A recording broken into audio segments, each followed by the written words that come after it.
Tonight, our one-on-one interview with Governor Gretchen Whitmer. Political reporter Rick Albin sat down with her, talking about yesterday's big budget agreement and how that shook out, and what the coming weeks and months look like living through a pandemic. Governor, a budget deal has been reached in Lansing, and given the lack of cooperation between the legislative and executive branches, it didn't always seem like that might happen, but it came together in pretty good order with some extra money that had been moved around, some CARES money. How did that happen? How did it all come together? Well, I think right now in the midst of this global pandemic and the recession that has accompanied it, as well as all the other challenges that we're confronting as Americans, it was important that we find some common ground and get this thing done. We had a protracted budget situation last year. I think everyone wanted to avoid that from happening again.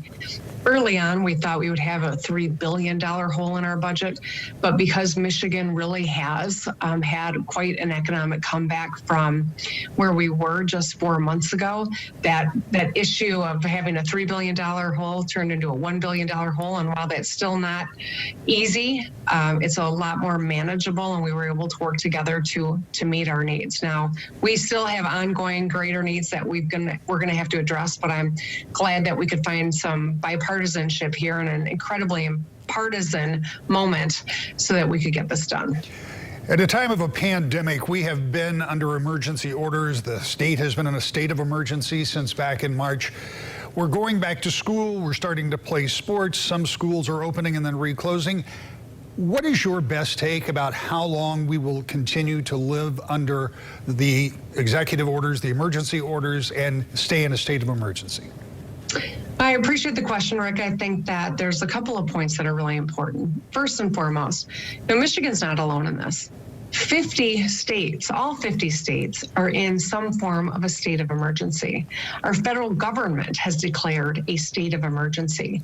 And so it's not unique the way that we are reacting to this. The backbone of our COVID response has been these executive orders. We have saved thousands of lives. Our economy is in the top 10 in the nation in terms of recovery. When you look at national maps, Michigan stands out because we're in a stronger position than most other states in this nation. And those executive orders are the backbone of this COVID response. And so it's really important that we recognize we have to continue to follow the science and move incrementally. But as you pointed out, we've got kids back in school, we've got additional businesses that have re-engaged, and we're on the cusp of flu season. And so now is no time to let down our guard.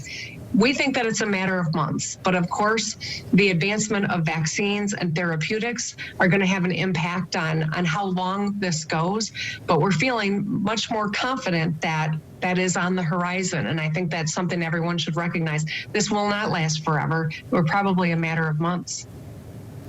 Secretary of State's office has been the focus of a lot of people contacting us here at the station, concerned because, not perhaps because their license tabs or driver's licenses have expired from March until the end of September, but perhaps they expire next month and they can't get an appointment to get to the Secretary of State's office.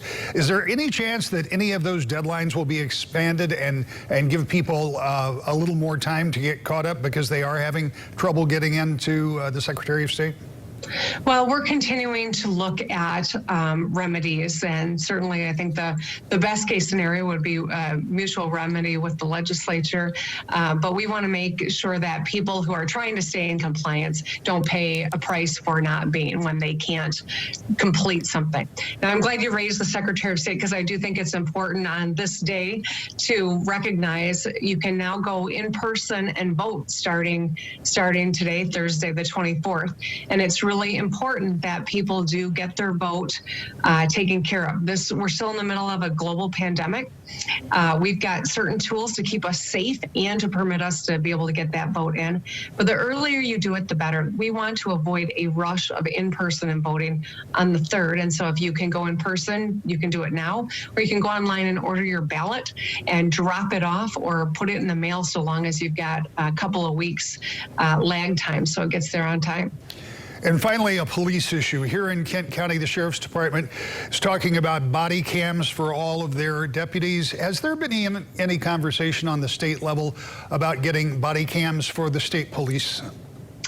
I think that, a number of different departments in Michigan have had body cams and have found them to be really an important tool in terms of giving both the police confidence that interactions are being recorded, as well as obviously the citizenry. And so there are important reasons for body cams, and that's something that I support making more available to departments across Michigan. What about the state police? The state police have a number of different ways of ensuring accountability, and I know that the colonel has made efforts to ensure that this is something that is available to our troopers, and we're working toward that end. Governor, thank you for your time. Thank you.